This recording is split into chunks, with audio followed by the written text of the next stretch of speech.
Καλώς ήρθατε σε ένα ακόμα vlog αμπελουργίας. Σήμερα θα μιλήσουμε για τη χλωρή λίπανση στο αμπέλι.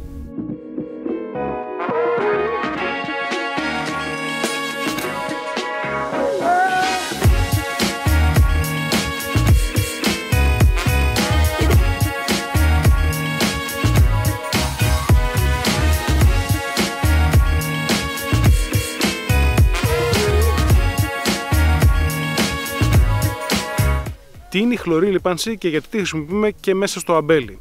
Η χλωρή λίπανση είναι η συγκαλλιέργεια κάποιων συγκεκριμένων ειδών φυτών μέσα στο αμπέλι προκειμένου να μας δώσει κάποια συγκεκριμένα πλεονεκτήματα στην καλλιέργεια.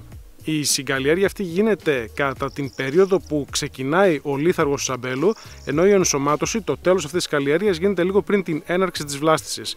Συνεπώς, ένα πάρα πολύ σημαντικό πλεονέκτημα είναι ότι δεν πρόκειται να μας ενοχλήσει κατά τη διάρκεια της καλλιεργητικής περίοδου. Πάμε λοιπόν να πούμε μερικές ακόμα σημαντικές λεπτομέρειες για την χλωρή λίπανση στο αμπέλι. Στην χλωρή λίπανση έχετε πολλές επιλογές. Μπορείτε να κάνετε επιλογές ανάμεσα σε μπιζέλι, σε βίκο ή κουκιά ή και πάρα πολλά άλλα είδη. Το κάθε ένα έχει τις δικές του ιδιαιτερότητες, τα δικά του πλεονεκτήματα και μειονεκτήματα. Πρέπει να προσαρμόζεται φυσικά και στις συνθήκες της περιοχής. Αν έχετε πρώιμους παγετούς, αν έχετε πολλές βροχοπτώσεις ή όχι, και στον τύπο του εδάφους. Η σπορά γίνεται συνήθως από τον Οκτώβριο μέχρι τον Νοέμβριο. Στην περίπτωση του αμπελιού η σπορά γίνεται με έναν εύκολο τρόπο. Μπορείτε απλά να κάνετε μία φρέζα, ένα καλλιεργητή, αναλόγως με το πόσο ελαφρύ είναι το χώμα σας, και μετά με το χέρι να απλώσετε το σπόρο. Η επιλογή που κάνω εγώ είναι να βάλω την σκάφη στο ελκυστήρα και ένας εργάτης πίσω με το χέρι εμπειρικά ρίχνει μια γενναία ποσότητα σπόρου. Εάν π.χ. για το βίκο η επιλογή είναι από 8 έως 10 κιλά, μπορεί να φτάσουμε στα 14 κιλά, δεν έχει μεγάλο κόστος ο σπόρος, οπότε σίγουρα θα έχουμε μια πολύ καλή ανάπτυξη των φυτών, θα έχουμε ένα καλό φύτρωμα, ακόμα και αν κάποιοι σπόροι δεν σκεπαστούν. Φυσικά, μετά την διανομή των σπόρων, πρέπει να περάσετε από πίσω με κάτι για να ενσωματώσετε αυτούς τους σπόρους. Εγώ συνήθως χρησιμοποιώ τον μήλο από τον καλλιεργητή μου για να τα πατήσω. Μπορείτε, αν θέλετε, να φτιάξετε μια κατασκευή με λάστιχα με νερό για να μπορείτε να τα κυλινδρήσετε, να τα πατήσετε για να φυτρώσουν. Αργότερα μελετάμε και την πιθανότητα να κατασκευάσουμε μια σπαρτική μηχανή η οποία θα μπορεί να σπέρνει μέσα στις σειρές. Όπως βλέπετε, παρόλα αυτά, ακόμα και με την σπορά στο χέρι που έχουμε κάνει σε αυτή την αρκετά μεγάλη έκταση, η καλυπτικότητα ήταν εξαιρετικά καλή. Όπως βλέπετε, τα φυτά έχουν αναπτυχθεί ομοιόμορφα, έχουν καλύψει όλη την περιοχή την οποία σπήραμε και θα μας δώσουν ένα πάρα πολύ καλό αποτέλεσμα χλωρής λίπανσης.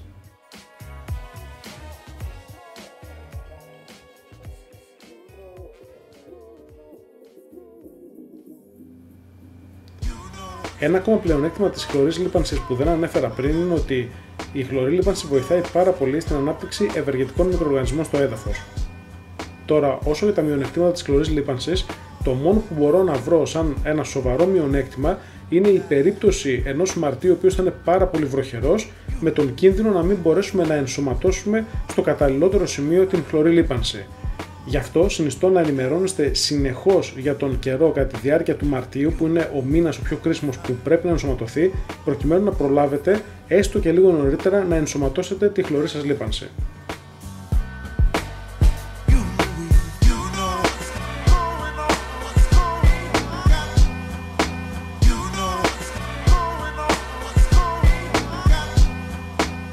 Βρισκόμαστε τώρα στην περίοδο του Μαρτίου που είμαστε έτοιμοι πλέον να ενσωματώσουμε την χλωρή λίπανση.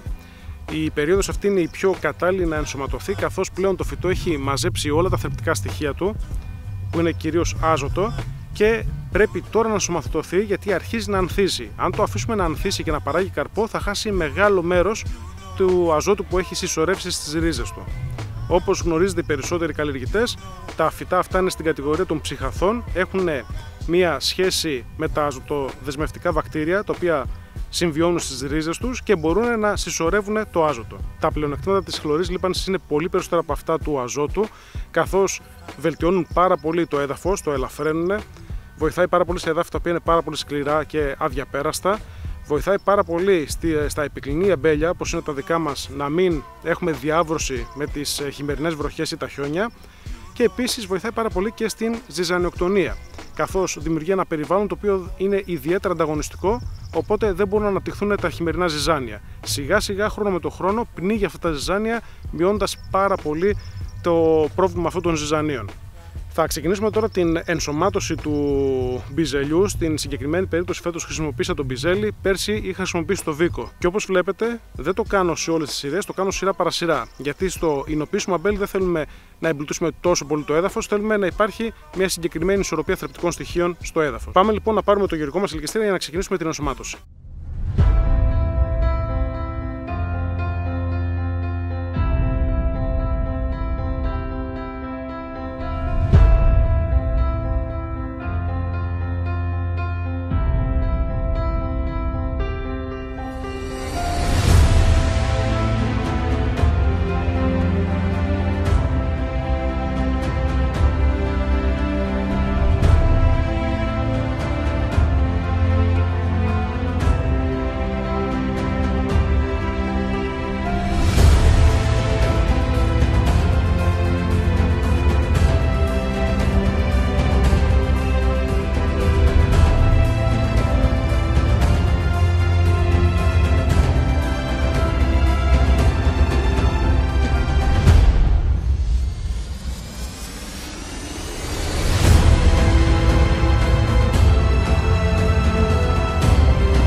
Αυτά λοιπόν από το vlog που αφορά τη χλωρίλιπανση στο αμπέλι. Αν σας άρεσε αυτό το βίντεο, κάντε ένα like και μια εγγραφή στο κανάλι.